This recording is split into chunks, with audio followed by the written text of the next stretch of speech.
Hello, friends. Today's guest is an old friend of the show, or as old as a friend can be when your show's less than a year old.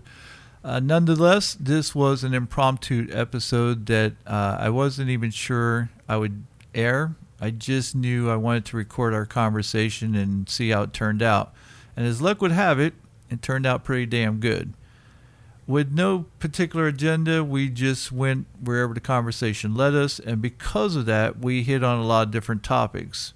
Now, there will be three things you're going to absolutely notice in this episode. One, for some reason, I dropped a lot of F-bombs, and I mean a lot of F-bombs, and I'm not quite sure why, so I'm going to go back and look at that and go see what the cause of that was. Number two, I think I probably offend just about everybody on the planet in this episode, and that wasn't by design, just probably turned out that way. And number three, we had a lot of fun doing it. So without further ado, please welcome EDM musician Phunk Bias, aka Danielson. This is the Powers Project. 这是台湾的 Powers 计划。日本から The Powers Project. Aus Deutschland das Powers Project. Dall'Italia il progetto Powers. The Powers Project.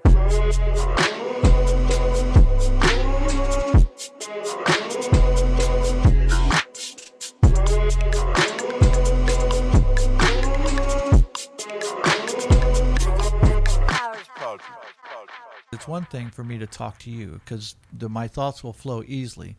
As soon as I stare into a fucking camera, I'm like, you're gonna freeze up. Yeah, There's it's like all of a it. sudden I can't. Yeah, my thoughts have frozen, and I'm going, all right, what the fuck was I gonna say? And so It's something about it too. I'll even do it just taking like a Snapchat or something. Like I'll think I'm doing something super funny, and then once I get in front of the camera, I'm like, well, I look stupid. This is dumb. I don't know. it's something about hearing yourself, and that's why we have to get used to hearing ourselves through the headphones. We have to get used to seeing the camera in front of us. If we, at least for me, if I want to make this podcast go to the level of Joe Rogan, I've got to get as good as Joe Rogan. Joe Rogan's been doing this for decades. He's, And you see him now, like just with the camera, he doesn't even give a fuck. Like right. he doesn't Well, even I noticed acknowledge it. he normally has it off to the side, so it's not directly in front of him. His guest is always in front of him, so it's sort of like what you are. And this camera here will be at an angle back there, and so he doesn't even see the camera. But it wouldn't matter to him if it was in front of him because obviously he's done television and he's been on several TV shows and he does UFC What commentary. TV shows has he been on? He did Fear Factor, and then he was also in a show called Newsy or Newsroom or something like that. He's been in a couple different shows, like comedy shows or whatever. They didn't last very long, but Fear Factor was Fear Factor long. did, but the comedy shows that he did, I don't think lasted very long. But again, they don't have to. He's used to being in front of a camera. He's used to being in front of a mic. He's used to hearing himself on headphones, and so it's second nature to him. And that's what I want it to be, is second nature to me. I don't want to hear myself through the headphones and go, okay, I'm on air. What am I going to say? I don't want to give it a second thought. Just like when you and I are just talking without them, I don't have to think about what I'm going to say because these are things that these topics, these ideas that we've talked about. I thought these out long ago, and that's why I have the opinions I have. What about what about writing yourself out a little list? I know you've always been stubborn about that, and you want to let the conversations flow. But right, and I do, and I'll make like PowerPoints, where I'll sit there, and even just broad topics. Right, I do, and I actually do. Like with the guests I have, I have like some broad topics, and I'll address them. What I don't want to do is I don't want to get caught up and thinking about the next topic, and I'm not paying attention, or the next question, I'm not paying attention to the answer that he's given me or she's given me for the last question I asked. Yeah, because also I feel like you're focusing on what's going to be next. Right, and that's something I want to keep from happening. I don't want to do that because it's obvious. I mean, you can tell when, like, even Joe Rogan spaces off and he'll go, I forgot what the fuck my question was, and I'll be honest about it, just like he is, because he'll sit there and go, I fucking forgot what I asked you because he was spacing off somewhere. And Well, and that happens. He seems like he's always like slouched over and like he's just kind of sometimes he's not even like paying attention. I think it depends on the guest though. Oh yeah, And then and whether or there's- not and how much pot he smoked beforehand. So, Is he a big pothead? oh fuck yeah! Are you kidding me? Have you never listened to his episodes where he talked like he had probably one of the most intense guests he ever had on? I can't remember the guy's name, but this guy was all against pot, and Rogan was like having none of that shit. Really? I need Yeah. to see that one. He is a big fucking pothead. I mean, but look, he's living proof that just because you smoke pot doesn't mean you're a fucking aimless, nobody who's never going to accomplish anything. This motherfucker works his ass off and has accomplished more than most people will ever do in 100 lifetimes. I think there's a big difference in our generations too on how we view pot, because it's just, I think what was it like when you were growing up? What was pot looked at like? Well, pot was was looked at the potheads were losers, because these were the guys, my high school sat on this property that had a canal behind us, and because we were on the mainland, but we had the beach right across the bridge, and so we had the rivers and we had these canals that ran around in parts of the town, and our school sat on this property that had these canals where you could actually go out there and see dolphins. You could see manatees and stuff, and you could go out there and you could gig cod or flounder. I'm sorry, flounder out there. Yeah, like you take a stick, it's got a hook on the end of it, and that's how they fish for flounder, because flounder will sit on the ground. Yeah. And they'll be covered up, and when you see them, you just gig them, and that's how you get Never heard flounder. that term. Sounds So aggressive. It is, especially if you're a fucking flounder. But they would go down to the canal, and they'd be down there smoking their pot or cigarettes in a combination usually. And we're out fucking running laps because I'm on the wrestling team, and we see them out there fucking wasting their life away. That's what we're saying. Oh, they're fucking wasting their life away. Of course, who knows what they were doing? They probably ended up, like being creative and thinking of some bullshit invention, and became millionaires because that was Jeff Bezos. Yeah, and you just exactly. Didn't know it. But I mean, that was the image, and then it was always, said that pot was the gateway drug to harder stuff. Whether it was coke or all that, and it was back in the 70s, and you were told that this shit would kill you. And weren't the 70s pretty wild though when it came to drug use? It was the 60s, but then you had this, you had those people who were the love children of the 60s. Well, they got older, and then now they're having kids, so they're going, yeah, don't do that shit, because they knew what it was like to be on acid and stuff. And they didn't want their kids, so they're trying to scare the shit out of their kids, so they won't do it. Of course, there were some, there were some potheads and stuff who were okay with their kids, growing up in that lifestyle, because they understood that yes, you can achieve things, you can and that it's much better than fucking drinking alcohol. Well, it was exactly. I feel like the way I was even kind of raised, it was always like you're getting in trouble, and because I messed around when I was younger, I was a kid, but like it was still taboo. Like it was still something that you're not supposed to do. But then now, as I'm getting a little bit older, and the way I view it, the way my parents view it now, and everything is just a little bit different, just because you see the health benefits, and now it's starting to come out. Like they're putting out more pot campaigns than they are for drinking and driving. Now it's just like don't drive high or something. Right. Yeah. Well, you're right, because I remember even into the 80s, and of course you had Ronald Reagan and Nancy Reagan saying there, with her whole anti-drug campaign, which was, just say no to drugs. And of course, every fucking TV show, from the, Different Strokes to The Facts of Life to Saved by the Bell, all had at least one episode that dealt with drugs. I saw some of those on YouTube, and now they were on YouTube that were just like a joke. Like, right. Look at what this was, and it was just this weird like PSA basically about not doing drugs. That's exactly what. But their whole thing was to try to scare the shit out of these kids so they wouldn't do drugs. But the problem was that they were lying. And so all these kids started, realizing, oh, well, we have friends who smoke pot and they're not dying like you said they would. People who take coke aren't dying. None of this shit's happening that you say happened. So now they don't trust those people in authority because they've been lied to. So, that campaign failed. That was all moneymaker. That was all about the war on drugs and fucking funneling money into organizations where, they could make billions and billions of dollars off of these law enforcement agencies. That it was just ridiculous. They were making money off of just from doing advertisements like that and everything? Yeah, because you scare the shit out of American people to go, this is the number one killer of Americans today. And they were saying pot was doing that, or was it? No, it was just drugs. Like drugs all in the drugs general. that were coming over from the border, and how they were killing innocent American, children and things of that nature. So, of course, you have people, in middle class America sitting there going, oh, well, we've got to stop this.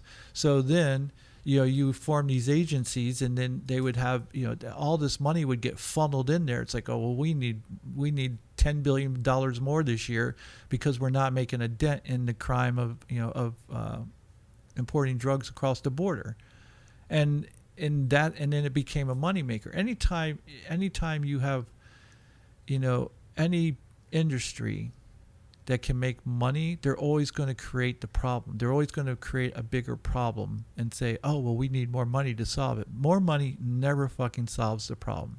Or I should say, it very seldom solves the problem, especially when it comes to, those sort of things where, if you want to get rid of fucking drugs, then start from the beginning. Why are people taking drugs? That's where you should start. Because you're prescribing them as well. Right, but of course. And that's the thing. It's like, well, when we talk about illegal drug use, who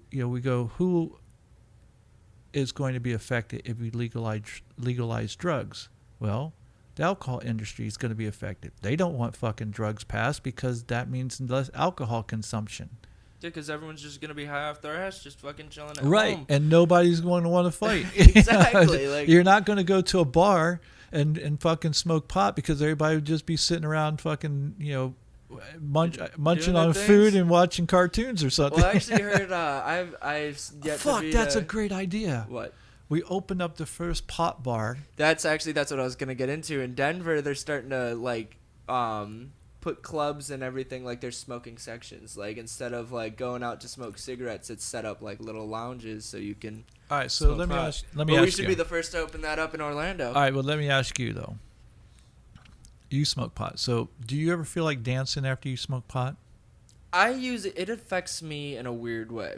I actually when I was younger, I was smoking a lot more, but then now that medicinal is coming out in Florida and everything, I personally don't have my card, but I have people that can access better things like the menus and everything, so I've been sticking to tinctures and just edibles just because I don't want to be smoking as much as I used to be. Pot affects me in a weird way. I wish I could be like the average stoner that can go out and function on it. I get horrible anxiety on it. I really only use it to sleep, and it's not like an everyday thing. I know it helps close friends I have, arthritis and everything.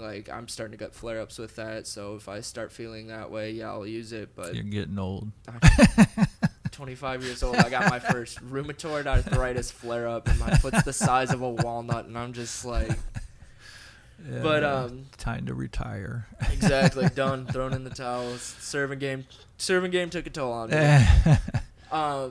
But it doesn't affect me the way I wish it did. It doesn't make me really happy and going to dance. It's more like, oh my gosh, I took pot and I'm sitting in my apartment and the cops are coming. I don't know how, but I know they're gonna come for me. Well, I know that Rogan talks about different strains of pot that can cause that, and there's others, but I've never heard of anybody wanting to dance. If anything, the only thing I've ever heard of is people wanting to sit around and munch on food and watch TV shows. The Marvel series so Avengers. That's just it. So we have a whole bar that just serves pot, and then we have fucking cereal. All the it's got to be Captain Crunch, Reese's Puffs. What else is there? I could I'll talk to my Yeah, friends so and get see, a munchie all right, list. so we serve cereal. They can order, like Why we'll cereal specifically though? Is because- that our niche? Is that yeah, are we a cereal yeah, and fucking Popeye? everybody loves cereal. Everybody like tell me you haven't like midnight. You want to go? God, I wish I had some cereal.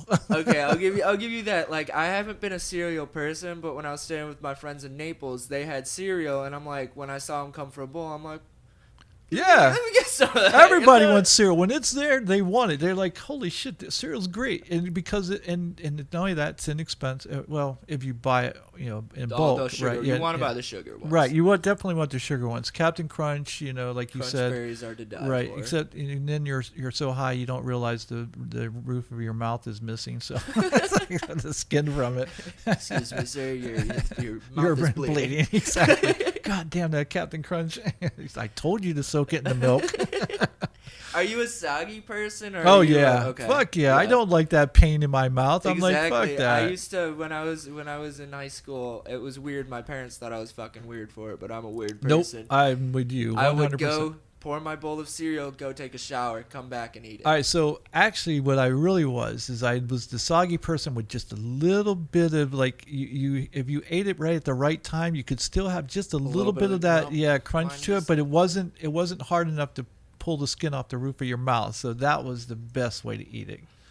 Make mine like paper consistency. Yeah, that's wet like paper and consistency. that was okay, but that reminded me too much of baby food. Not that I ate baby food since I was a baby, but Yeah, I that must was for have some lunch. sort of memory of it. But yeah, so we Alright. sell pot, we sell cereal with milk, and we could even have like a unlimited, bowl of cereal. You pay $20 and eat as much cereal as you want. A cereal salad bar, or maybe Yeah, a there you Sunday- go. what Like if you what want we did Fruit Loops or Fruity Pebbles or Cocoa Pebbles or Cocoa Puffs or whatever the fuck you want. You might Chocolate milk, you might be feeling strawberry like milk. you might be going. I feel particularly healthy tonight. I think I'll have a bowl of Wheaties. We've got almond milk too for the Yeah, option. fuck yeah, for all those hipsters out there. Cereal bar. Cereal bar. This is I'm telling you, this is a fucking million. This is $1 million idea, but I don't know if we're limiting ourselves by sticking to a cereal bar. Yes, I agree. Okay, so what else? What other food do you eat when you're high? It depends. I'm also when I get high, like, 'cause I like just being by myself and I like going to bed right before it. So I cook and I come up with these super weird combinations. And I don't cook like a normal person. I make these what I call Danny's jambalaya, or Where you from? Louisiana? it's essentially just I will take as a base either mashed potatoes or white rice, country gravy, mix it up, and then I'll just make a clusterfuck of meat. I'll just throw a bunch of steak in there, and then like a block of cheese. Like, I know I'm gonna die early here, but it's Danny's jambalaya. But that's what I'll do, is I'll do different variations of that. Like sometimes That all sounds fucking good. I don't need to be high to eat that shit. it's really good, and I'll just make this giant bowl of it, and it'll feed me for like a week. So you know who we need? I don't know if you remember him. We need Tyler. Tyler's an expert on this fucking conversation. He used to work there. He was the bar back? manager. I the always bar wondered manager. he was just too quiet. Like, I'm like, either that Yeah, guy's but just that- weird, or he smokes a lot of pot. Yeah, he smokes a lot of pot. he's really a good guy. Seriously, he's one of the best guys That's you what ever want to meet. Stoners usually, they're Yeah. the nicest people. Yeah, in the and world. he is. He's such a great guy, but he would know. In fact, I'll say this. Because again, I don't think we'll air this, but who knows? Maybe Can always cut it out too. we always This is a could. very, So, very good pot conversation. So here's a couple things I want to say. One is the first drug I've ever done was DMT, and that was just like Yikes. 2 years ago. If it wasn't even 2 years ago. That's the first drug you ever. That's the took? first drug not because of motherfucking Joe Rogan. It was because of Dorian Yates, who was a professional. Like, he was one of the greatest bodybuilders of all time. This motherfucker was huge, and I had seen him. He was interviewed by Brian Rose, and he was talking about DMT, and he was telling me the experience that he had on DMT. And I was like, holy shit, that's what I want. I want to experience that, because I understood the whole thing about being connected. I understood about vibrational feelings and things of that nature, but I didn't want to just understand it cerebrally. I wanted to feel it. And when he was talking about this drug and saying the experience he had, I knew I wanted to do that. I wanted to experience that. I didn't want to get high for the sake of getting high. I wanted to have this life altering experience, and so I was willing to do that. That's why I've never done drugs, because I don't need drugs to, I don't need coke, I don't need meth, I don't need any of those things. I hope you don't need meth. No, well, I don't. I mean, again, but I didn't even need Molly. I don't need a reason to touch somebody, And I always said, the reason I would never. What's the other term for Molly? Ecstasy. Ecstasy. That's it. Okay, so I remember being in a bar one night, and it's.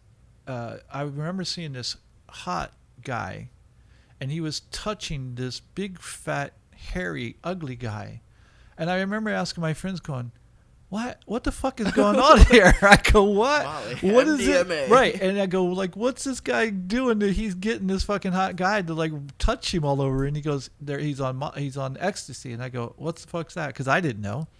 And he tells me, and I go, I will never do ecstasy.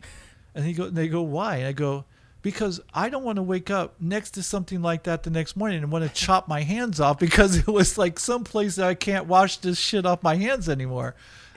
I want to know that I'm in my right mind and going that, when I wake up the next to someone, I don't want to chew my arm off, It's a very interesting drug to watch people on. It's something that I never liked.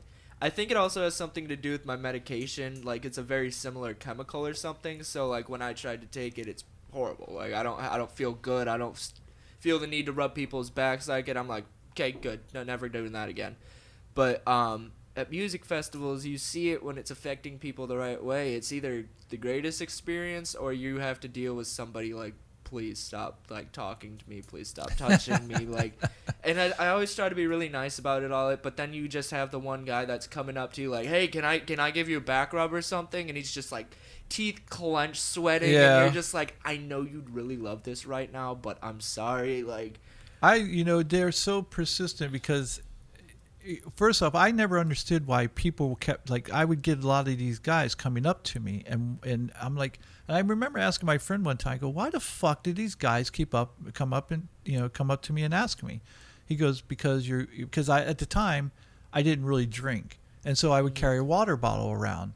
So they thought because I carried a water bottle around, I must be on Molly because apparently, which I didn't know, Molly dehydrates you. And so in order to keep hydrated, these guys are drinking water. So when they saw me with the water bottle, they thought, oh, I must be one of them. So, and I had a guy one time, I was waiting for some friends. I was looking over the balcony, and I had this guy come up behind me, and he put his hands on my shoulders, and he starts rubbing them. And I turned around who the fuck is this? I thought maybe it was a friend that, that snuck up on me. And it's some guy I'd never seen before. And I go, don't do that. Please stop. I don't know you. Just don't do that. I turn back around, and this bitch put his fucking hands on me again. Now, this takes some balls because I'm not a small guy. And so if I tell you not to do something, most people are smart enough not to do it. So I turn back around. I go, I told you to keep your motherfucking hands off me, bitch. He goes, I just want to give you a back rub. And I said, and if I wanted one, I'd let you do it. But obviously I don't. So go find somebody else to give a fucking back rub to. It's so uncomfortable, too. I don't know why it's back rubs. But, it's always can I rub your back or can I touch you? Sure, I guess. And I'm not a touchy person, too. My festival family, too, they always yell at me because when I first met them, they're like, you're awful at giving hugs. And I'm like, I'm just not a hugger. And so, right. It's kind of sad because we have all these big moments at a festival or something, and they'll have these emotional breakdowns because I love my friends more than anything, but it took me a while to get used to they'll just stop during the middle of the show and be like, I love you, and give you a big hug, and I'm like, what is this affection? What is this? And it took me now I'm a little more used to it, and I'm apparently better at giving hugs now, but it's still just. It's just odd to me. I just don't understand why it's always just. I don't know if what you're saying is true. Come give me a hug, Danny. I'm a horrible hugger. It's always awkward for other people. Even my mom says it too. She's just this is weird. Who taught you to hug this way? We you love did, you, Mom. You did. You did this to me. It's a work in progress. It's horrible. It's definitely horrible, but. Maybe one day I'll be good at it. One day you'll become a world-class hugger. There's a guy who makes so much fucking money off of doing just that with women. Hugging? Yeah, because women are very, I'll get in trouble for this. I don't give a fuck. You know you're emotional creatures, so don't sit there and deny it. Maybe there's some lesbians out there who aren't very emotional, but most of you motherfuckers are emotional, and you know it. And even the lesbians, you're emotional, just all anger. That's all. So, oh, by the way, can I tell this joke? Yes. I just saw, there was this, because being gay, I can tell gay jokes. So there's this guy, it's like, what's the best gay joke you have? No fucking gay guys love my gay joke, and I don't know why, because I think it's the funniest shit. Because knowing you, it's probably something that's just It's pushing it to pushing I it don't a see. little too I don't far. think it is. Here it is. It's like, Okay. how do you know you're at a gay picnic? How? All the hot dogs taste like shit. And I don't know why, but they don't like that? don't like that joke. That's And I'm not, like, that's not even that I horrible. know exactly. So, but then I saw one that someone posted yesterday, and they go, "What do you call a lesbian with fat fingers?" What? Hung.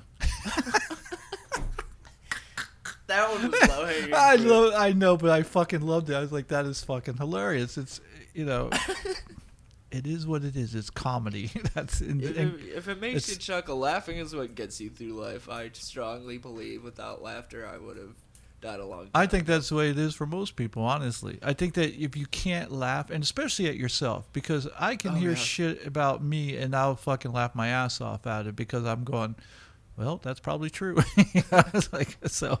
That's even when the worst things in my life happen. Like, same thing when I was going through the breakup. My best friend left for Jacksonville and everything. And, like, the only thing I do, like, when it all happened and I'm sitting alone in my room, I chuckled to myself. I'm like, this is just your life. Like, don't take it so seriously. Right. Like, this is just what always happens and everything. You're going to bounce back from it. But, like, I just remember sitting there and just feeling crazy. But, like, I knew I wasn't crazy. I'm like, it's just fucked. Like, this is my life. All I can do is laugh at it. Like, and just That's do better. all. That's all we can do, and not take ourselves so fucking seriously. This is why the world is so fucking fucked right now. Oh, yeah. Especially our country, because everybody is so serious, and everybody thinks they're that they're more important than the next person. It's like, y'all need to take a step down and fucking take a look in the mirror and realize you're fucking ridiculous. I So don't just know- knock the shit off. I don't know where this sense of entitlement came to. Like, it's sad. Me and my buddy were talking about just how influencers are these days. Like, it's entitlement. Like, it seems like this elitist kind of group and everything. And it's like, okay, cool, you have all these followers and everything. Do something good with them. Like make good statements. Stop talking about jerking off or something for all these, like, 9-year-old followers. Like, now that it's just fuck. Like why are you have this audience that's obviously younger and you could do something good with it, but then you can't even take these people down or take shots at them because they have more followers than you, and it's just Fuck that. I don't give a fuck. I'll take them all down, including It won't matter, though. Logan Paul. It- But this is what I want people to understand. It's like, I always considered Logan Paul a fucking little douchebag. I thought he always pulled the stupidest shit, and he'd always try to get under people's skin. And I was like, one day, I hope he fucking irritates the wrong person and they just smash him right in his fucking irritated face. the entire fucking world. Right, exactly. Because he's a little douchebag. That's what he is. Now he's trying to turn his image around and act like he's being He's responsible. in the podcast game. You got some competition with him. Fuck him. I'm going to blow past that dumbass. I mean, hopefully that he is turning himself around. Because, it's not fair. He was a kid. He's acting like a fucking kid. Yeah, I think he had kid followers. But that's his audience, 100%. Right. But if he's still acting that way, which I don't know because I don't listen to him and I don't care to, but I hope for his sake that he grows up and doesn't just grow old, because there's a lot of that. That doesn't mean you can't have fun. But it means being responsible, like you were just saying. That you have an audience. Yeah, do something good with it. Right, exactly. Do something good with your life and be a positive influence instead of just getting people to giggle at the fact that you're a douchebag. I mean, that's your claim to fame so far. So, yeah. But you're right. I've seen other influencers or these newer influencers. There was a girl in there, and she was upset because people called her out because she was bitching that people weren't giving her enough money. It's like, bitch, what do Oh, you I fucking think do? I saw that some Twitch streamer or something. Yeah, it's like, what the fuck do you think you provide? You're entitled to their $5 and you're entitled Yeah. to this. I saw a video of it where she was just like saying, I haven't gotten any subscribers or anything in the past hour. Like, Right. and, like, I don't know if all these guys are just like into dominatrix or anything. Like, where she's Oh, there just are people like that, abusing yeah. them. Like, it's fucked. It's fucked. It's entitlement. Like, these people think that, like, she obviously is upset with what she's doing. Like, if she doesn't enjoy streaming and she's just mad at her fan base, like, why are you doing this? Like, Because she wants to make money. Because she has, and this is what happens with these influencers. They have no talent. None. The only talent they have is the ability to look pretty. Most of these influencers are good-looking people. yeah. What happens when your looks begin to fade, or someone new comes along who's better looking, who's younger looking? All of a sudden, you're not going to be the fucking hot shot on the block anymore, and they don't figure this out. And then when they turn 30 and they go, oh, what am I going to do? You better hope you fucking made all your money while you could, and you didn't spend it all, because you don't have any yeah. skills whatsoever. And like your entire, because eventually you're right, you're gonna sizzle out on YouTube, or unless you have your niche where you can do it for the rest of your life, which they don't, it's gonna get old, and there's gonna be the new people, and it's ridiculous. Like, I don't understand. Well, again, when you're young, you think it lasts forever, and you don't think that, you think you're going to be popular forever, and it's like, that's not how the world works. You don't see fucking, who got to take from the 70s. Scott Baio, when back in the day, was on Teen Beat magazine all the time. Him and David Cassidy, and guess what? When those fuckers turned 30, they weren't on any magazines. They weren't in any TV shows. Well, Scott Baio was, but because he was still good looking even in his 30s. But but at some point that fame goes away, and guess what? There are better looking guys, there are better looking girls that come out, and now you're no longer the actor who's the hot lead. You're the mother or the father in the dead movie. guy on CSI. Right, exactly. Just trying to get work. So, and they don't seem to understand that.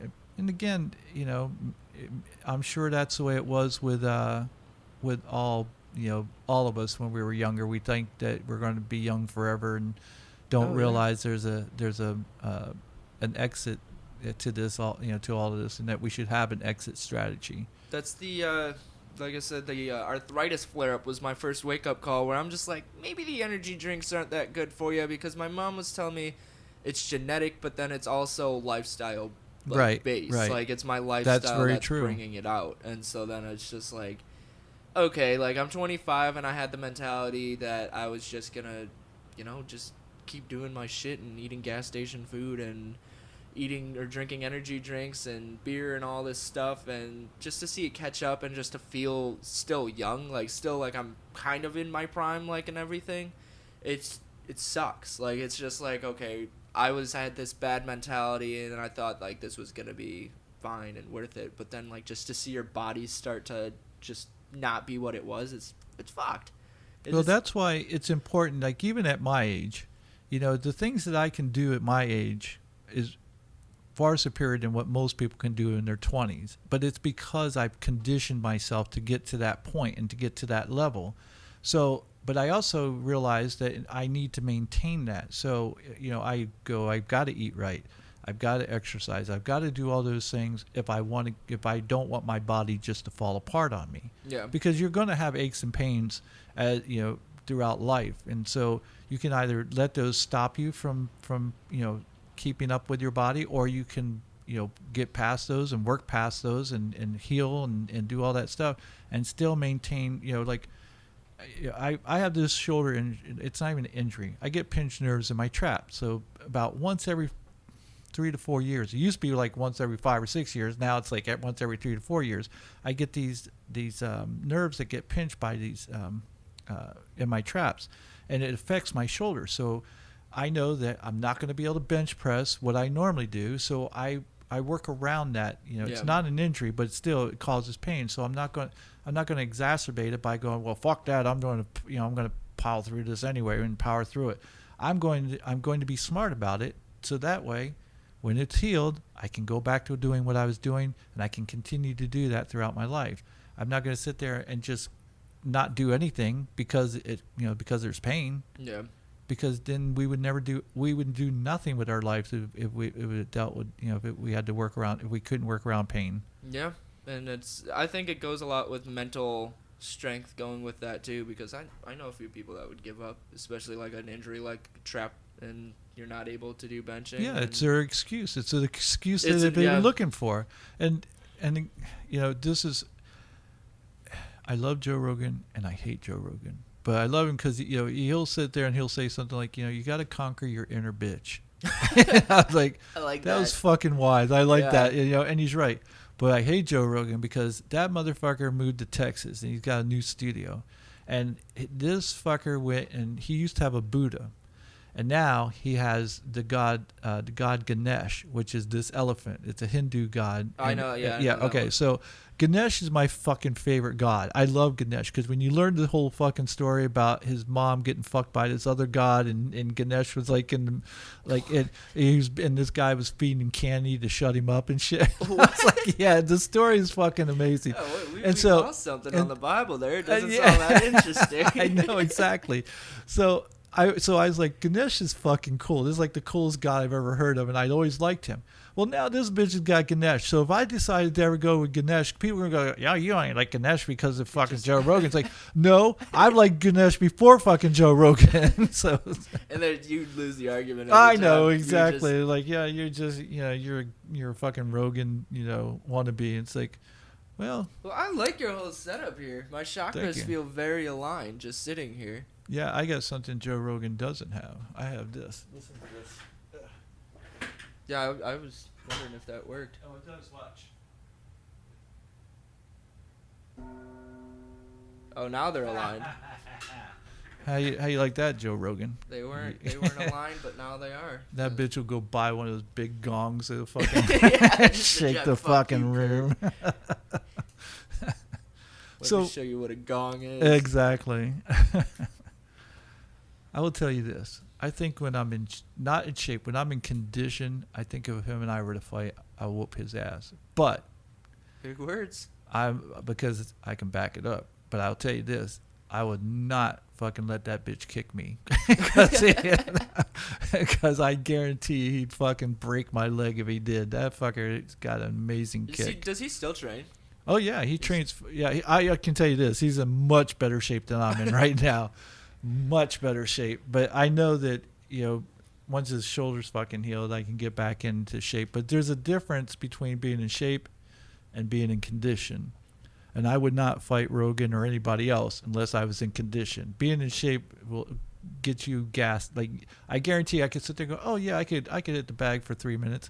Yeah, hitting the bag for 3 minutes and getting in the cage for 3 minutes is not the same thing. Oh, man. I can imagine. Like, even when it's just been, like, a Saturday night when I don't know why it is with guys and getting drunk and sparring or just like wrestling or something, but like that is a workout. It is incredible how much like energy you're using just doing stuff like that. I could never imagine fighting. Me and Brandon talked about just going to train at a gym because I think it would be like good fight or like good for me, like just to get in shape and everything. But I know for a fact the second I go there, it's gonna be like, fuck, I'm out of shape, and I just feel but you just gotta suck it up, man. You just gotta suck it. Listen, I'm so scared for that first day back. Like, but don't be. Just fucking go.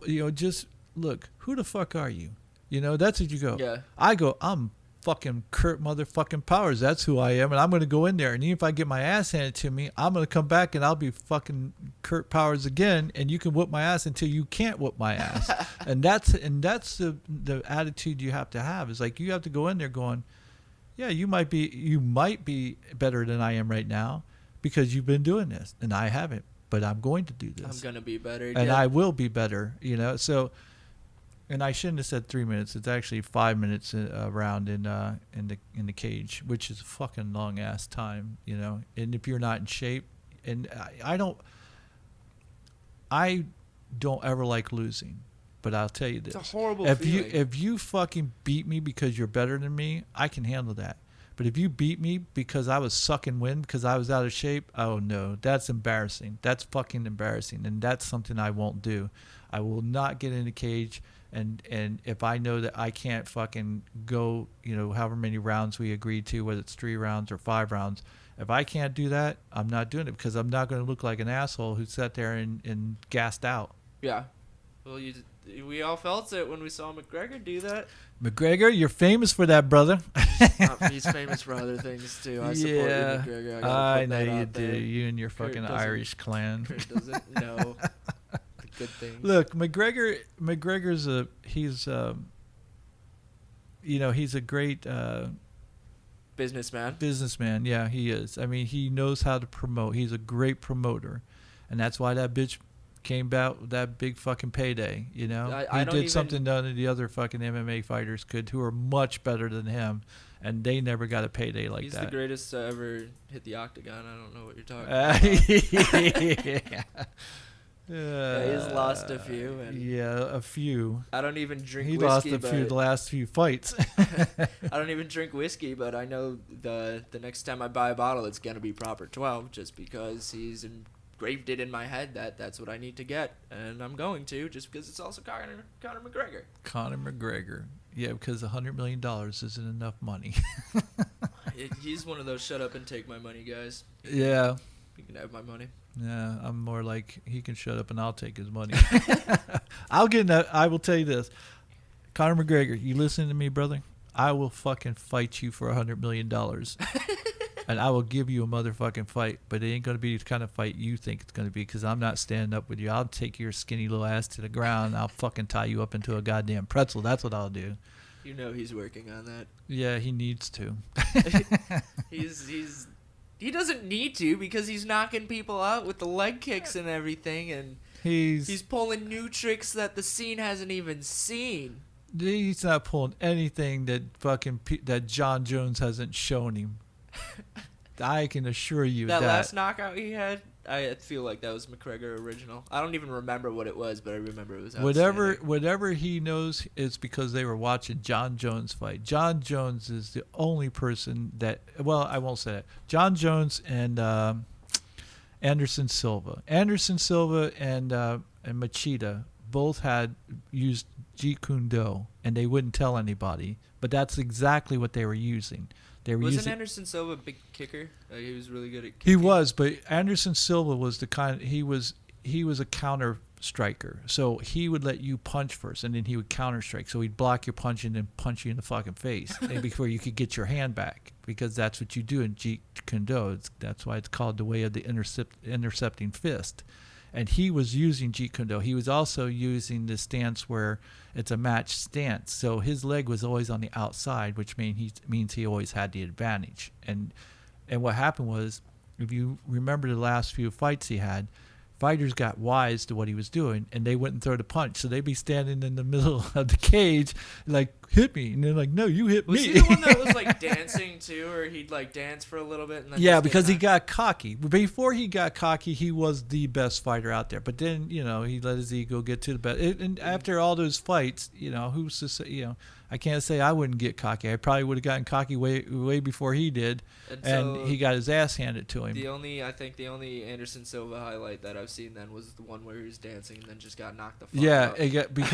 Because he again, but in his prime, he would have never done that, and he would never have gotten caught. But he was just because he was so much better than everybody else, he thought he could start getting away with that. Well, I don't care how good of a fighter you are. I mean, you can look at Mike Tyson. Mike Tyson should have been the greatest boxer of all time, and he should have retired undefeated.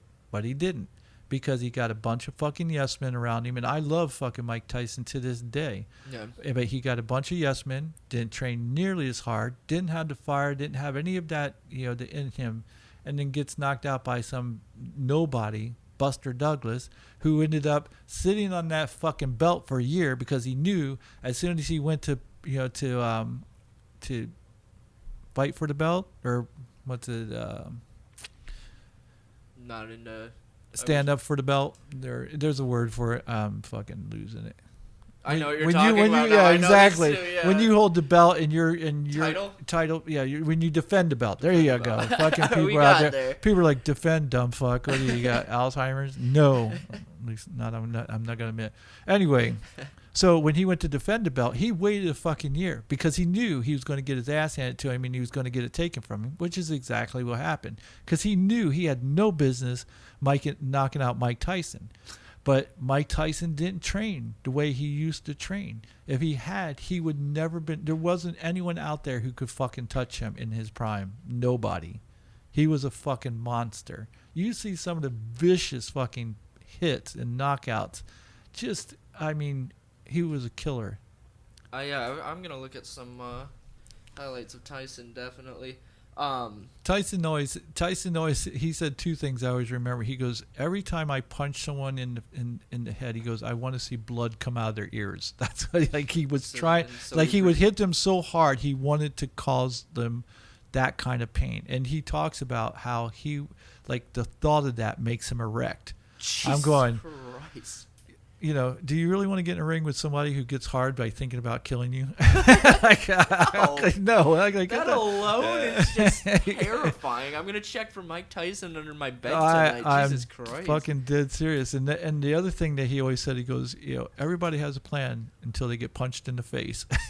And that's like, yeah, that's pretty much true. Especially if you get punched by him. And just Mike Tyson's tone, his character, the way he holds himself, he's just serious. That's the thing. It's like there's two different Mike Tysons. There's the Mike Tyson, and a lot of fighters are like this. There's the Mike Tyson who is preparing for a fight. After his fighting career is over, he's the sweetest, fucking nicest guy you could ever want to meet. Yeah, I mean, who jokes around and fucking laughs at everything. But when he was trying to kill you, that wasn't. He wanted to. Right. Exactly. So you'll see that with fighters before a fight, you can't even fucking talk to them, you know, because they're in this mindset that they don't want to fucking talk to because all they're thinking about is killing somebody, and you don't want to be the guy that's talking to them, and they decide, okay, well, it can be you. So actually, I'm gonna kill you instead. Right. Exactly. Like. That motherfucker keeps talking. I'm going to fucking kill him. I've been training. I'm feeling pretty good. I can take 2 out tonight. Yeah. That's one of the things I can't remember if it was you I was talking about or something I was listening to, but I think people need to just accept, like Fallon or like these late night people, that's what they're saying is you had your... Cat scared the crap out of me. Oh, man. Come here, kitty. Hi. They go on their tirades of fame and fortune, but why not stop? When is it time to just say stop? Like, you made your money. Other people are trying to gun for you now, especially in this cancel culture. Make your money and get the fuck out, especially in the entertainment I'm going to business. tell you why. And here's the thing. And this is what people who've never done it don't understand.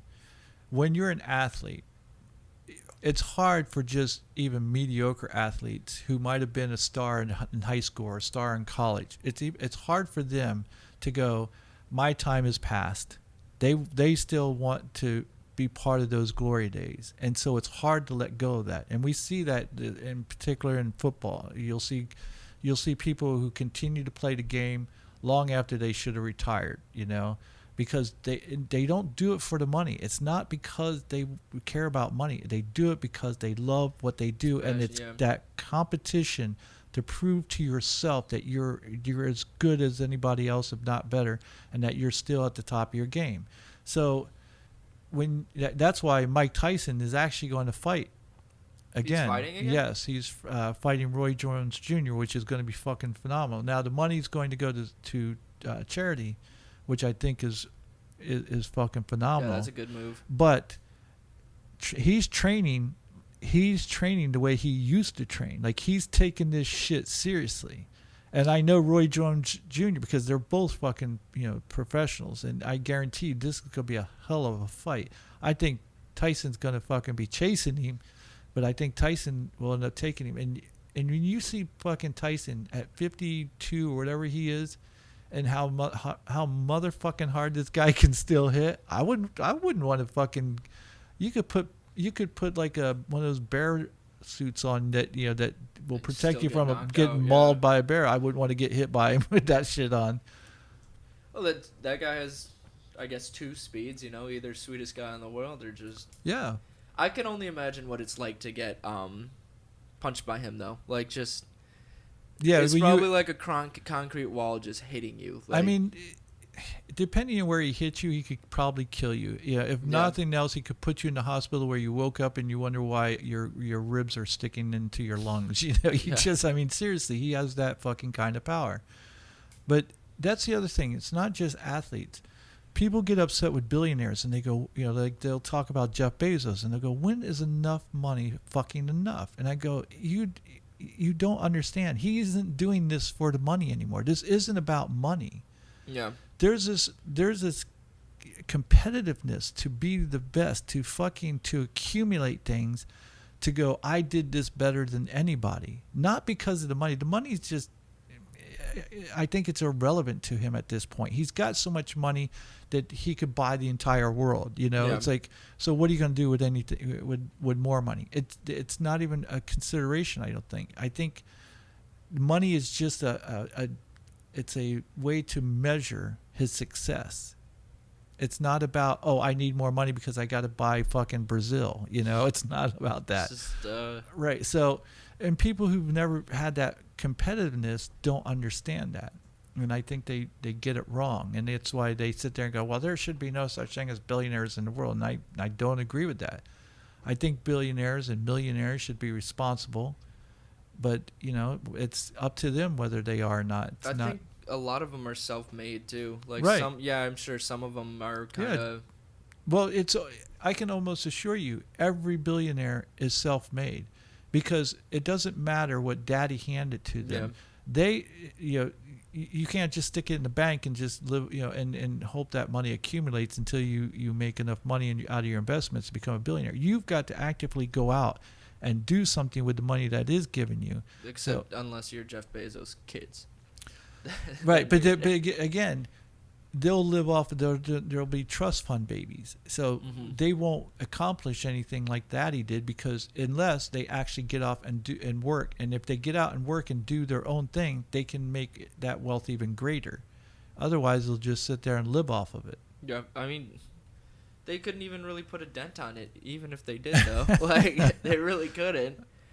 Think about what... I don't know. You could go buy Brazil and then fucking buy the rainforest and go, look, motherfuckers, quit burning this fucking shit because you're killing the fucking planet. Of course, you know, so are we, so... That would be something. That's what Jeff Bezos... Just buy the rainforest and forget about it. Leave it be. Yeah. Leave it be. Fucking pay all the fucking people that live down in that area, and so they don't fucking have to, you know, burn the rainforest down to make money, and get rid of the favelas down there. And he's got enough money, he could pay all the fuck. I forget how much they said. If he gave all his employees $102,000 a day or something, I forget, it was ridiculous, but he wouldn't lose any money. Are you like, serious? Yeah, it's ridiculous. It was some fucking ridiculous amount of money. But we were talking about, before I started recording this, just because I thought, no, this will be interesting. You know, see how it turns out. But we were talking about relationships and how we fuck everything up from the beginning. Yes. But one of the things I wanted to mention to you is that it's important that we have these fuck ups, because we learn from these fuck ups. And, you know, I think that we should be taught about relationships and what a healthy relationship not just looks like, but how to become like that to where you can have a healthy relationship. Yeah. Because I can show you what a healthy relationship looks like, and you go, well, that's good. Now, how the fuck do I get it? Yeah. You know, it's like, so you need to show people how to get to that point where you can have a healthy relationship with others, not just a spouse or significant other, but also with friendships, also with relationships, you know, when it pertains to family members and stuff, and understanding what it requires in order to be able to love people to the extent that, you know, that these people, you want them in your life for the rest of your life. Yeah. And it takes some effort. Most people don't want to, you know, go through that. Well, it's loving yourself. That's it. Now, here's the thing. This is where I differ from everybody else, is that, you know, there's plenty of people out there that sit there and go, well, you need to learn, you need to love yourself. But they never tell people the steps of loving. How do you get to love yourself? I don't think there's ever written... I'm sure you have the key to this. I do. As I have the key to many things. But it's only because I've gone through the process myself, And it's only because after great deliberation of the thoughts that come to my mind and weighing them out and going, okay, let's think this thing all the way through. I go through a process and go, would this really work? I'll get an idea in my head. I go, all right, that sounds good. Now let's go through the process and see if this really holds water, or if it just sounds good on paper. And so when I go through this process, I'm very confident in the results that I've come up with because I know that it will work. And then when I apply those to my own life and see it work, I know that I'm not special. I know that this will work for anybody who's willing to put in the work for it. So, yeah, relationship-wise, there is a way. There is a process that you go through to learn to love yourself. First, you need to learn to like yourself. And most people don't even like themselves. And they're so full of shit, they tell themselves, oh, I love myself. They'll tell everybody around there who will fucking listen to them, oh, I love myself. Oh, really? You love yourself? Then why are you fucking 50 pounds overweight? Would you put that weight on your child? You love your child, right? Yes. Well, would you want to give that 50 pounds to your child so that they could be unhealthy and die of obesity? No. Well, I would never. Exactly. Because you love your child, but yet you're willing to do it to yourself.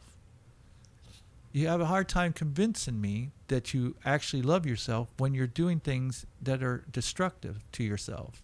I think people's views on love it depends on, like you said, not every person would go through that to like all the steps that you'd want, because you said it's a tough journey, and me myself going through my version of it, like it sucks. Like you're lonely a lot too, but you feel like you're doing it for the greater good, but everybody has a different view, I feel like, as well, on what love really is, and it's a distorted perception depending on the person. Well, here's what love is, okay? And they'll think like, oh, I love my child. I love my child so much that there isn't anything I wouldn't do for my child. If somebody came up and pointed a gun at, I would step in front and take the bullet for my child. Well, that sounds very grand. Yeah. Okay? And that you're trying to show that you love your child more than you love yourself. But the truth is that you cannot love your child more than you love yourself if you learn to love yourself first. And that doesn't mean that you can't sacrifice for your child, but what that means is that you truly are willing to do whatever it takes for your child. So you're willing to sit there and take a bullet for your child, but you're not willing to keep to eat right and and lose the weight so that you can be around for your child. That's what you're telling me? Do you see the contradiction there? It's like you're willing to do what it takes to what you're comfortable with.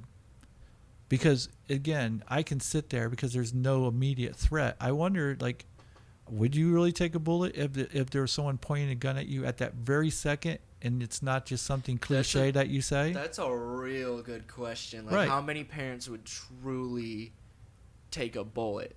Now, I believe there's a great deal of them out there. And I'm sure if whatever twisted situation it is, adrenaline would definitely kick in. And right. But the point is that why does it have to be something that extreme? Why? Ask yourself this: why aren't you willing to do the smaller things for your children then, like making sure that you're living a healthy lifestyle so that you can be around for your children? Why won't you do those things? Because they're not as grandiose.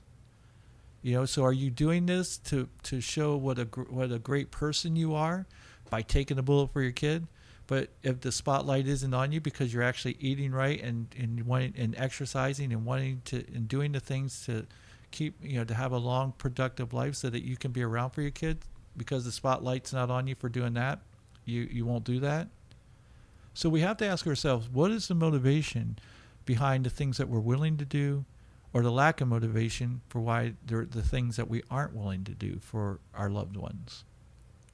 And if we truly love ourselves, why are we doing things that hurt ourselves? Yeah. This is, without you even realizing it, this is big promos for a song I released like 5 months ago called Learn to Love. And like it was me singing in the song for the first time, but the lyrics it goes hand in hand. But like really, the line right before the drop was just like, learn how to love your goddamn self. I like that. It's fun. It was. That was when I was going through breakup and everything, and I was going through the motions with everything, and yeah. But it's funny that this is the topic we're talking about because, like, I'm really a strong believer in loving yourself before you're gonna. You have to. You Yeah. cannot give the love that you say that you want to give or that you think you're giving to your significant other, your partner, whoever it might be. You cannot, because you don't have it in you. It's sort of like if you say, "Hey, Kurt, can you loan me $50?" And all I have is $50. I'm like, "Oh yeah, sure, I can. I'll loan you $50." Yeah. But the truth is, I don't have that $50 to give you, because if that's all I have, Yeah. I'm giving you something now. I'm hurting myself. Okay, I'm not loving myself. I'm hurting myself by giving you that $50. Now, what happens if you can't pay me that $50 back? Now I've put myself in a situation where I can't help anyone else, including myself. How did I do anyone any good, including you? Because that $50 didn't solve your problem. No. It was just a Band-Aid on a fucking gaping wound, and it didn't do shit to stop the bleeding. And so you can't give from your cup if your cup isn't running over. Yeah. And that's what we need to understand. And love is very much the same way. When you love yourself, then you have all this love that you're able to give to others because you love yourself. And it's we've been taught in our society that to put yourself first is selfish, and that's complete bullshit. That's why we have the world that we have in this country, where we have children who are so fucking entitled because we're telling parents, or parents have learned this, that we must give to our kids first. This is why people end up in divorce. So you have a husband and wife, and they're the center of their worlds. Their center of attention is each other. Yeah. Then all of a sudden, a kid comes into the world. Now, I'm not a big fan of the fucking Bible, but they got this shit right. Is that you always put each other first, even over your children, over your parents, over everyone. Because that's the way it works. It's supposed to work that way. Because if you start taking attention away from everyone else, there's a couple things that happen. One is if the man comes to the woman and says, "Hey, I just feel kind of a little neglected since we've had the child," and then if the woman doesn't say, "Well, I'm sorry about that. It's been hectic and I probably got away from me, and let's make some time for each other." If she doesn't say that, then what happens is what often happens is that you'll have women go, "Oh, I'm sorry, little baby. Did I take, did our, newborn child take attention away from you that you need attention so bad?" And the man's like, "All right, fuck you then," Go fuck And then myself, I guess. it's like, and so then when he starts finding attention from other women or men or whatever, it's like, and someone else is willing to give him attention that you stop giving him, of course what the fuck do you think is going to happen? It's human nature to, especially if you're, I could see that, like a child coming into the world, and then obviously the mother is giving that, like, it's going to be human nature to crave that attention, especially if you love that person. Right, and you want to give that child attention, but you do it together as parents. Yeah. Not where the mother is like, "Oh, this is my child that came out of my womb and it's my child." It's his child as well. Yeah. And you need to raise that child together. Because if you don't, you will start to neglect one another. And then what happens with a lot of fucking married couples is that they'll sit there and go, the self-fulfilling prophecy that this woman will give. She thinks, I have to put all my attention into my children because one day my husband is going to go find someone younger and leave me. Yikes. Well, he's going to find someone and leave you because you're not fucking paying attention to him. Yeah. You would do the same thing if he quit paying attention to you. You'd start looking elsewhere. So, and then what happens is we raise these kids who think the fucking world revolves around them, and they think that they should always be the center of attention, and they grow up this entitled fucks that like these YouTube influencers. Yeah. You think, "Oh, well, you should be giving me money now." It's like, why? Gimme. Because your mother taught you that, your father taught you that. Fuck you. You're not entitled to anything. And yet that's the kind of society that we have now, because we've shaped these children to believe that the world revolves around them. Yeah. And if these parents would focus on one another and let their children know, you are not the most important thing. You are important to us, and we will always take care of you. But you will not come between our relationship, your the mother and the father. And that teaches those children how to have healthy relationships themselves. But we'll see, but I don't see that changing. It's only gonna get worse. People just the selfishness. Like I agree that selfishness is kind of good. Like, are the things that we were. But trained see, that's not selfishness. That caring and loving for yourself is not selfishness. This is what's selfish, is when a mother puts all of her attention to a child, and because she thinks that one day her husband's going to leave her. So you're putting all that attention on that child because you're thinking to yourself, you're going, I need someone to fucking take care of me when I get older. That's fucking selfish. What else is selfish is when mothers do everything they can to hinder their kids' growth by going, oh, I don't want him doing that, or I don't want her doing that, because they don't want them to grow the fuck up, because they want them to always be in need of the mother. Mothers do this, and again, I'm sure there are fathers out there, but I've seen this far more often in mothers who always, like, they have this need to be needed. They need to feel like they have a purpose in life, and their purpose are their children. Well, when their children grow up and no longer need them, then you have that empty nest syndrome, and now they're like, well, what am I here for? You know, if I don't have my children don't need me, then what is my purpose in life? And they feel lost. So they sabotage their own children's growth so that they'll always need their mommy and always come back to mommy, because mommy's made it so that she's an integral part of their life to where they'll always need her.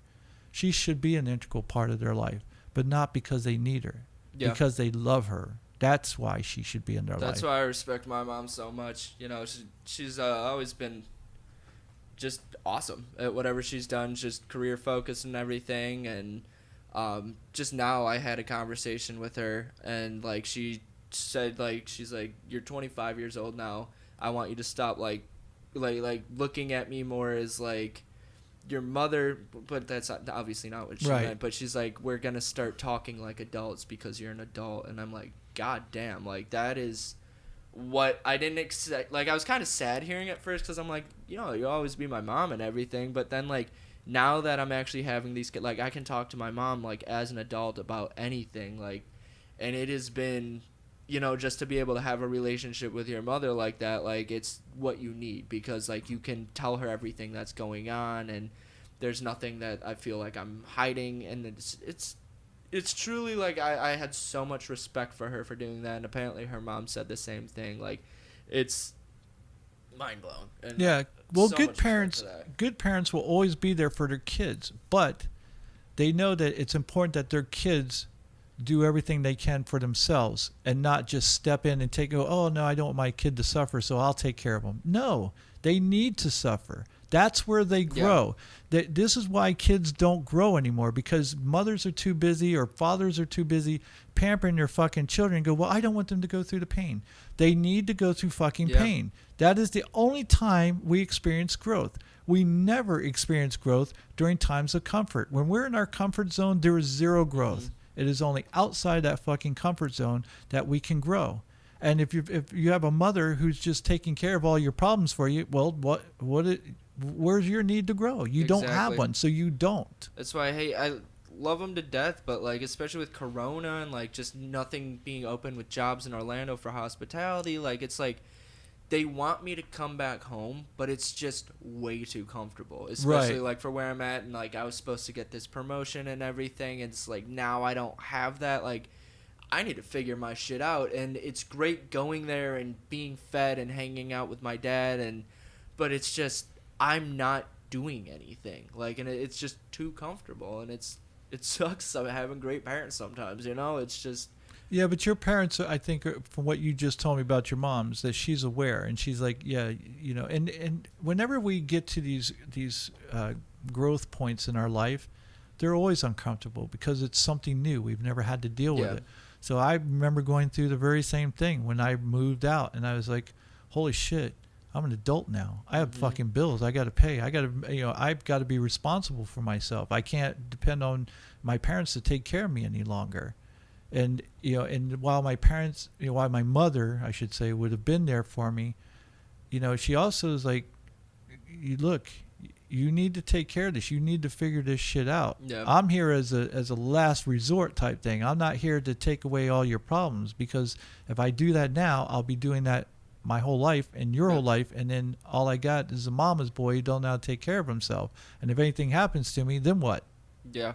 And you see that with so many fucking kids today. My cousins were like that. You know, their father was wealthy. He did well for himself, and he bought them everything. When he died at a much early age than he should have, they were lost. They were scrambling because they never really had to work for anything, because everything was always given to them. So they had a fucking crash course lesson in life and going, this is what are we going to do? And they had to figure it out fast. Oh, they probably, that's sink or swim. That's throw the baby in the pool, find out what happens. As far as I know, as far as I know, they all did pretty. Most of them swam, not as good, not as to the point that their father did, but at least they were able to to learn how to take care of their own families and stuff. So it's always good. So, so I do have solutions to probably most of the world's problems. That's what I'm finding out. So, and people there. are not going to really, appreciate my genius until I'm gone. But that's going to be at least another fucking 60 years. So you're just going to have to wait. You're going to outlive me. So, I'm really glad you stopped by today and got to see the new studio and stuff. So badass. I'm really happy to see it. I'm wrapping up my, I have a side project that I'm doing, and I'm pretty sure I told you about that. But actually working with some of my childhood heroes, I started a band with them, essentially, or started another work. So I'm wrapping Don up. Henley? Yeah, it's Don Henley. Yeah, I'm surprised you know him.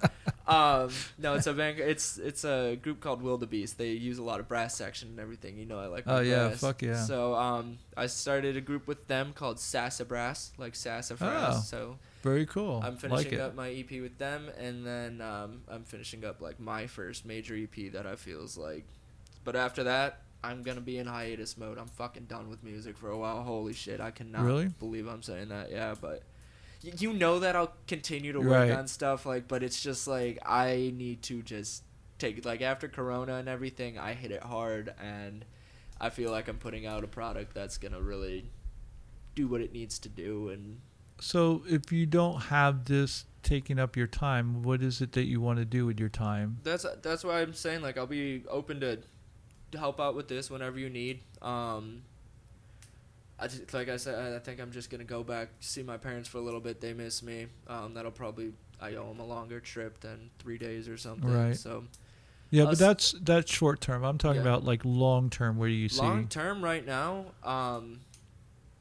I'm obviously gonna. I hope, depending on how this project does and who takes it, and if I can get it on a big label, that's really gonna be the decision. Because if it does what I think it does, then I gotta get my ass out to Colorado. But that's also a long time away, because then I have to think about how do I get there. Because right now I'm not working. Right now, music's not bringing in that much money. It's bringing in more money than it was, but I need to figure my shit out. So hopefully hospitality would turn around. We're going to do what we talked about earlier. I'm going to give you the lyrics to a song. You're going to write the music. Yeah, I'm just going to write pop music for you. No, just... Oh, we're going to stay underground? No, we can't write. It can't be pop music. Oh, let's sell out. Fuck it. Let's just sell out. The lyrics don't even... Well, I guess it would... Oh, it could be... It could be if Pink sang it. It could be, but it's not. It's Kurt fucking Powers that's singing it. I don't know about that. We can get Taylor Swift to sing it. She's fucking After hearing your voice, man, I'm telling you, just do those vocal exercises. You've got some good microphones here. Next time I'll bring my laptop over. Boom. No, I know who could fucking sing the song. The fucking guy from Disturbed. That guy was... love his... Have you ever heard Five Finger Death Punch? I like that guy's voice better. No. Listen to Five Finger. They're badass. All right. So did you hear him sing Sound of Silence? Yes. My dad loves that song, God too. damn. I was like, I every time I listen to it, I get goosebumps. I'm like, holy shit. It was a good song. But even Simon Garfunkel will go, holy fuck. That is amazing. And he is. I was like, that is just one of the greatest renditions of a song I've ever heard. I mean, honestly, I love that fucking song. And I don't know. Maybe I'm biased against Disturbed. Like when you say that, I'm like, yeah, I know it's a great song, but Five Finger Death Punch is better. And I'll have to listen to them. Five Finger Death Ivan Moody, Punch. he was going down a bad path for a while with alcohol, but he's got a outstanding voice. And also Bad Wolves did a awesome remix of, well, not really a remix, a re-rendition of Zombie by the Cranberries. You know that song? I'm sure if I heard bombs, it. And their bombs and their drones. What's in your hand? Like that? No, I don't think I've ever heard it. I may not have heard it though, honestly. So it's Cranberries, but yeah, listen, I'll send you some stuff. Yeah, I'll do that. Send you some good remixes. We should write this song. You write the music. We got the lyrics. Put our name on it. Fucking package it up. Send it to Disturbed. Yeah. Say, hey, here you go. Or Taylor Swift. No, I refuse to work with No, Taylor listen. Swift. Don't say that. I Fucking Calvin will have refuse. your balls. I My refuse boyfriend to will work. fucking have your. He's the biggest fucking Taylor Swift fan. T Swifter. He like, he loves that woman. Loves her because and I understand because, there are certain artists in our lives when we're younger that speak to us. I wasn't one of those guys because I never fucking understood the lyrics of anyone that sang anyway. Like I loved the Eagles, but I didn't love it because of the lyrics. I loved it because their fucking harmonies, their instrumentals, everything was the like music. the music was amazing. But the lyrics, I don't know anyone that ever spoke to me lyrically where I go, oh, I love that person. Their lyrics speak to me. It's my life. I don't. Maybe wasn't never that emotional. So, and I had I always thought I had a fucking pretty good life. So I did nothing. Yeah. But for him, Taylor Swift, made he understood and it's as if her music spoke to him in different parts of his life. Some music will really do that. What I really appreciate about music is how a song can take you back to an exact moment in your life, and whether it was a good time, whether it was a bad time, a song can take you right back. They say we don't have time travel, but we have it right in front of us without. We do, and in fact, I talk about that about how music can set a mood for us, and in that when you want to get back into like working out or something, I tell people take it slow, but take yourself back to that time when you remember doing that and the shit that you used to listen to. I used to fucking listen to Boston. If I get on my stationary bike there and put Boston on, I could fucking go through the whole album because it just takes me back to that time. And I remember working out to that music, and I remember getting up at fucking 6 o'clock in the morning and going to Ponce Inlet and surfing, before the fucking sun came up. And we were in this fucking Chevy Nova that had 60s on the back, that had a 350 in it, fucking fast ass car. It was my buddy's car, and we'd go down to the beach.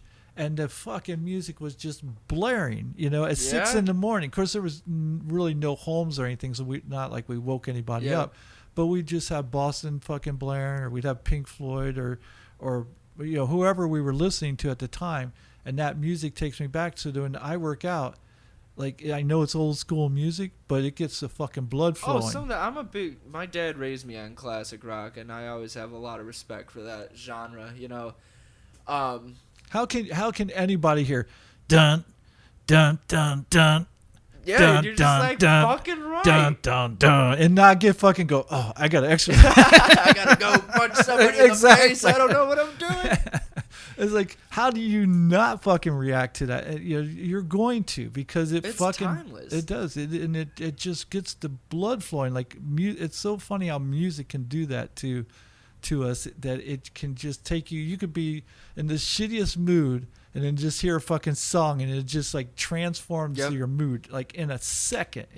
There's songs I'll like never get. I can listen to them and I will forever listen to them. And people hate me because like whenever I'm pulling up or something, they're just like listening to that song again. It's just like, yep, I'm gonna definition of insanity there. Definition of insanity.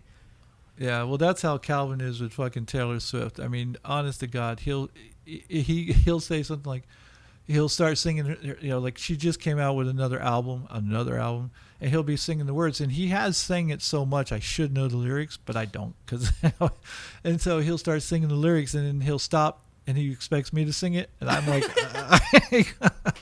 you don't pay attention. I go, You're not listening to me. exactly. But he loves it, and I have to tell you, it's just like with my best friend Carrie. I was never a Madonna fan, but he was a huge fucking Madonna fan, and I took him to a concert. Of course, he thinks he bought the tickets. He didn't, but anyway, that's another story. Because I know that bitch wouldn't spend that kind of money on me. Yeah, Madonna tickets are probably pretty expensive. They were, and we were like really close to her. It was a fucking great concert, and I gained this whole new respect for her as an entertainer because that's what she is. Yeah, and so when I met Calvin and he introduced me to Taylor Swift, I knew who she was, but I was like, I didn't give a shit. But as I started listening to her stuff, I realized what a great artist she really is. Now, she's not going to be everyone's cup of tea, and people aren't going to appreciate her. But if you listen to people and you listen to most musicians, you'll see what it is that's special about them, that they have a following. That people don't just follow them because they have nothing better to do. These artists speak to these people. Yeah. It's the writing and everything, and I just don't like Taylor Swift. Like, she's a great artist and everything, but it's just like her whole personality just rubs me kind of the wrong way. Are you a Kanye West fan? I'm old Kanye fan, Okay. and I say that cautiously. All right. And also because of the things that right. came out with Yeah. Taylor Swift, But she's been vindicated. You do know that, right? She's been vindicated about the bullshit they pulled. Well, all of it. All of it. It's still drama. It shouldn't happen. Yeah, I know. Focus on the music. But yeah, I say Kanye fan cautiously. I'm just gonna leave it at that. Yeah. I've never really given him a chance because I think he's such an ass as a person that And again, I don't know him, and this is the danger of it. Is that we form opinions about people that we don't fucking know. Exactly, it's the way the media portrays them. Right. And to his own discredit, my images of him come from his own stupid ass words. Now that could be because of whatever he's mental disorder he suffers from. He says stupid shit what did he say? I'm greater than Jesus Christ. George Bush doesn't care about black people. No, well, he was right about that. But why the fuck are you backing Trump? George Bush didn't. You're right. George Bush didn't care about fucking black people, but Trump does. Fuck off. It's like wearing a MAGA hat. Trump don't give a shit about anyone that isn't named Donald Trump. That includes his wife, his kids, or anybody else. He would sell his fucking family out and throw them under a bus to save his fat ass. I truly believe, though, if Kanye, with the way and climate that the world is in right now, if Kanye actually got into the election this year, he would have won. No. I think he would have won. No. Just with the way, you said that about Trump, No. I didn't say that. This is what I said. I want to make sure that people understand because I said Trump could very well win because there was a climate that people want change. It happened when the Republicans wouldn't face the music back in 2008 when Obama ran, and I said Obama's going to win because the Republicans keep shoving down the same old fucking people down people's throats, and people want change. Well, Obama came along, and there was some change. So wasn't that his whole thing too? Was it or was hope? I think it was hope. No, well, because again, people wanted something that wasn't part of the again, what's the word I'm looking for? They didn't want that was part of the fuck, I hate when I do this. And just so people know, I did this when I was in my 20s, so it's not like this is something new and recent. So don't worry about my Alzheimer's or whatever you think I might have, because I did this shit back in my 20s. They didn't want someone for the missing word that starts with a C, but they didn't want someone who was part of the system, who was already a part of this machine, if you will. And so they wanted no. I'll think it'll. But they wanted someone. They wanted an outsider. Well, we had 8 years of Obama, and people go, okay, now we want even more change. So the Democratic Party pulled the same bullshit stunt that the Republican Party pulled back in 2008 and said, well, we don't give a fuck if you want more change. You're going to get a corporate Democrat, whether you like it or not. and they fucked Bernie Sanders over. And for any of you dumb fucks who still sit there and go, no, they didn't. Yes, they did. And the fucking fact is that we have emails that showed the DNC conspired with fucking Hillary's camp to fucking steal the fucking campaign from Bernie. So shut the fuck up. That's the end of the story. Did Now, they really? Oh, yeah. There are fucking emails that WikiLeaks released showing that they conspired. And this whole I don't even want to get us started on this because Hillary Clinton was so fucking disingenuous when she was asked, "Oh, are you going to run for president?" "Oh, I don't know. I haven't decided yet."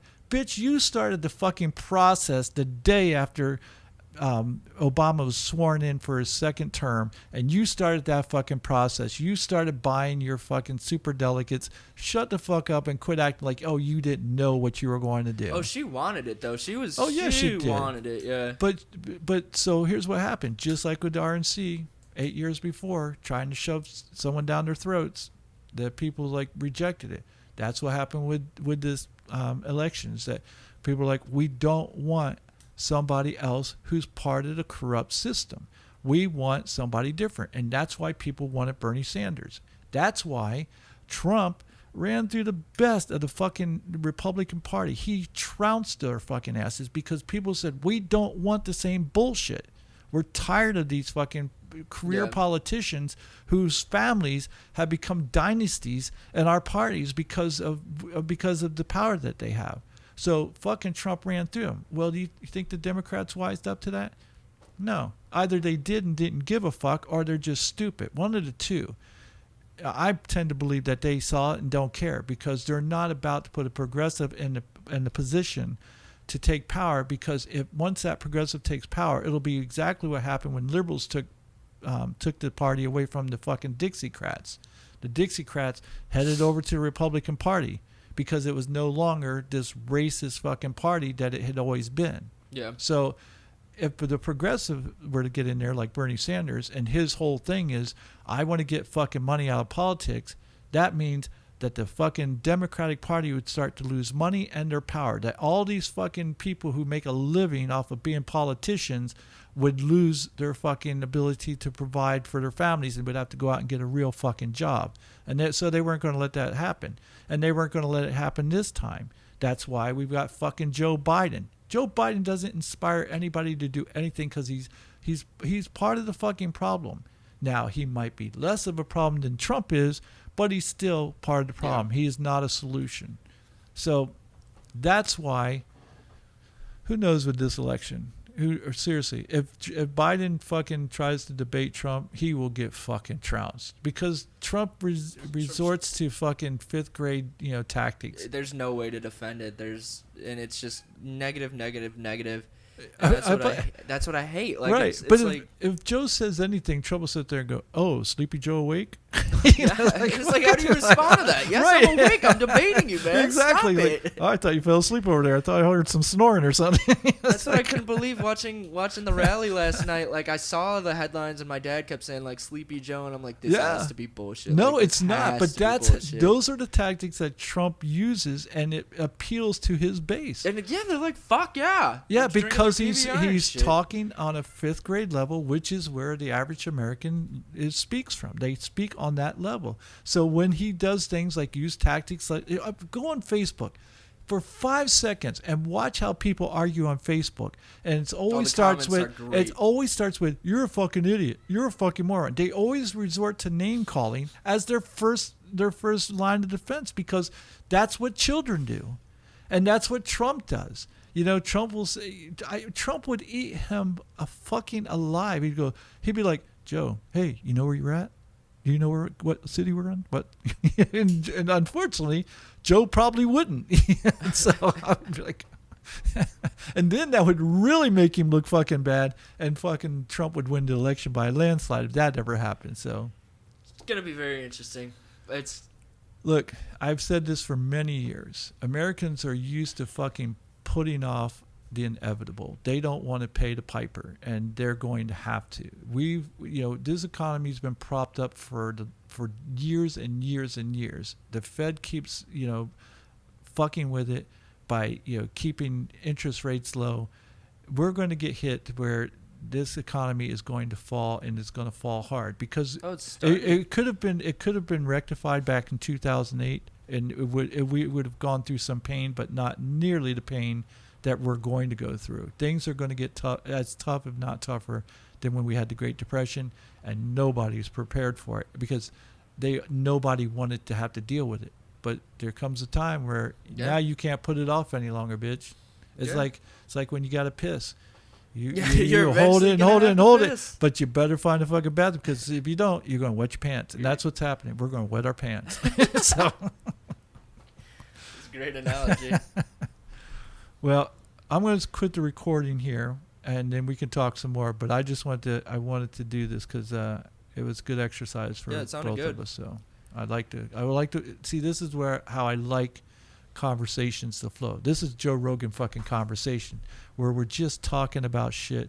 We're addressing problems. We're addressing the solutions. We're fucking joking around, having a great time. Yeah. That's why Joe Rogan's fucking successful, because he's just having a natural conversations. It's like listening to two good friends, or in the case when he has Joey Diaz or what's his name? Fuck it, you know who I'm talking about, people.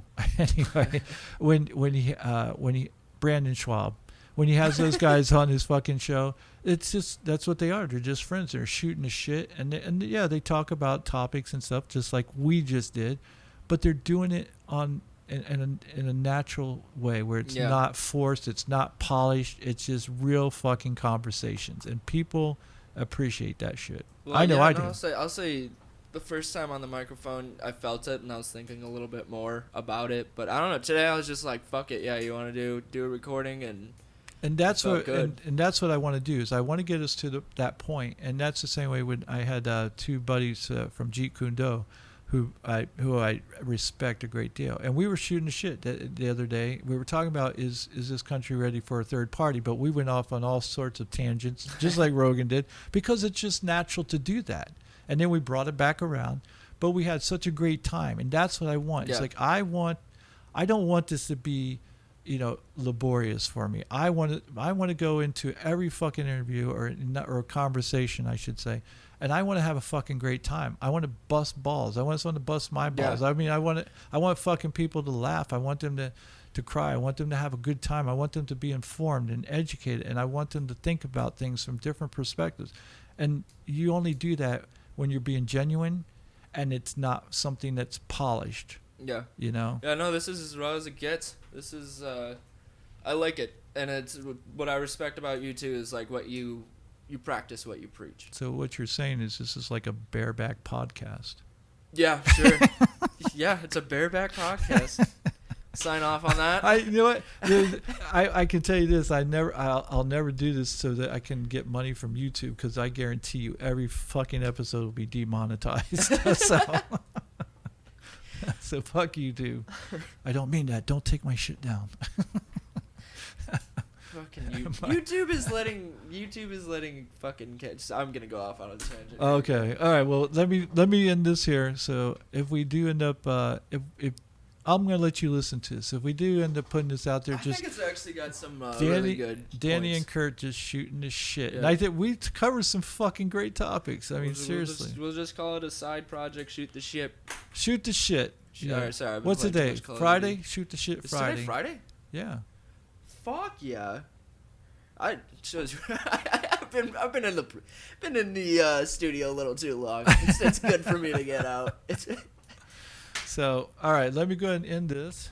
Well, everyone, that's our show. I want to thank Phunk Bias for being with me today, and I want to thank Intake Breathing for being such an awesome company. And I want to thank you for joining us and listening in. So until next time, take care, stay safe, and wear your mask.